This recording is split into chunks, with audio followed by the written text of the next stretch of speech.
Hi, Giovanni. So it's great to know about Fides and on what it does with the blockchain. So it's an interesting area. So where product authenticity of the product is always a question, right? So you're addressing a very key problem and a real pain point for any retailer.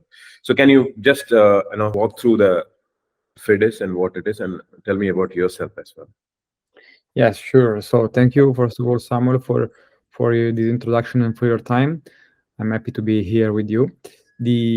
So first of all, I'm a management engineer that I decided to start my journey in the blockchain space.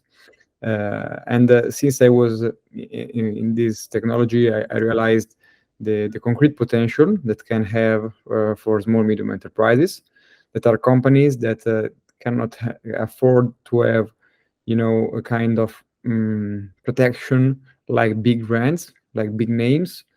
And in the meantime, the European Commission decided to start a project oriented to sustainability purposes with the creation of this digital product passport. The digital product passport is a tool that will be uh, that the company will be obliged to have in order to be compliant in terms of sustainability activities and in terms of production process information.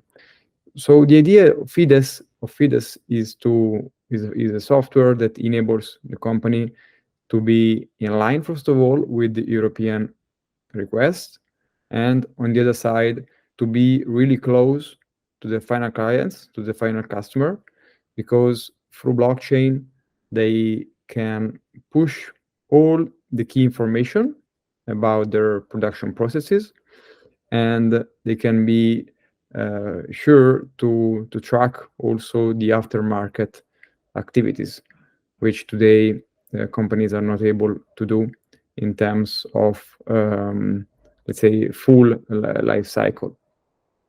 So for me, the key topic is to provide them a software which is really simple to use, affordable to use, also for small companies, and on the other side, that is compliant with the regulation of the European norms. It's part of, you're addressing a key problem uh, between the end user and the government. You're solving both the problems in a way, right? So you're addressing a real customer problem and as well as a government related regulatory stuff. Yeah, I would say that it's a mix of both, of course, because on one side, Fides supports companies to show and demonstrate to their final clients the authenticity and the originality of the products uh, on one side, and on the other side, helps the final customer to be informed about the production steps, about where the material comes from, and all the different activities that lead to the creation of the product itself. So yeah. I just thought of, asking about the technological, what is the technology they're bringing in? So in terms of what blockchain does here, how do you handle this blockchain to do this, authenticity thing? Is there any technical workflow or process that you follow? Actually, the idea is quite straightforward, I would say, because the proposition for companies is to integrate with their native ERPs, meaning the software that deals with production processes, and the data are coming directly from the ERPs and are pushed directly on the blockchain based on the needs, of course, of the different companies, meaning based on the needs of the different steps that they handle. So how do you take this to the market? So what are the plans that you have to take this to market, and how is the awareness in terms of blockchain, and how are people reacting to your product? Is there any how you're planning to address the market? The key for me is to handle blockchain only as a mean to reach Okay. some benefits. You know, I don't have the how can I say, I don't have the idea that they have to train people about blockchain, because the idea is really to show them the benefits that they can have. So it's just like AI now. Everyone is speaking about AI. I mean, the point is that people don't care about how AI works, but people care about what AI can bring for them. So the same things for me in terms of commercial activities, when I deal with customers, is really showing them what are the key benefits of the blockchain. They have to trust, but not only to trust, but they have to verify by their own how the blockchain works. But for me, it's more the way that the front end, let me say, is presented compared to explaining to them how the backend works. So there'll be different user personas here, right? So in your application, there'll be a end user, there'll be a, you know, s- uh, I mean, a retailer or a manufacturer. There'll be different user personas, right? Mhm. Am I Yep. right? Oh, okay. So you have to have that, who needs to get access to what. So okay. So in the whole process, you'll be, I mean, there's a workflow that deals with all these users. So that's great to know. And so other question is, what I have is that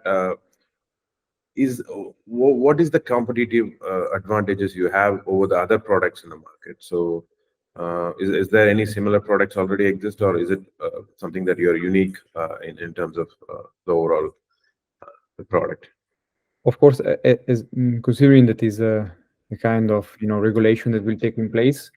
Of course, there is a market, there is competition. From my side, what I decided to do was really to be focused on small enterprises, and to provide them a tool which is very smooth in terms of experience from the blockchain standpoint, and so from the way they are able to push their data without even knowing that they are using the blockchain. So I believe that this is one of my key differentiator when I deal with them. Okay. Okay, cool.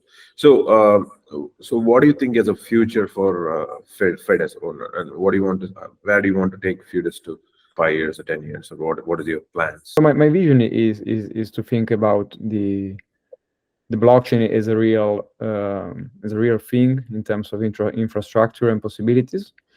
And in doing so, I believe that in the future, from 5 to 10 years, will be really to enable people to use the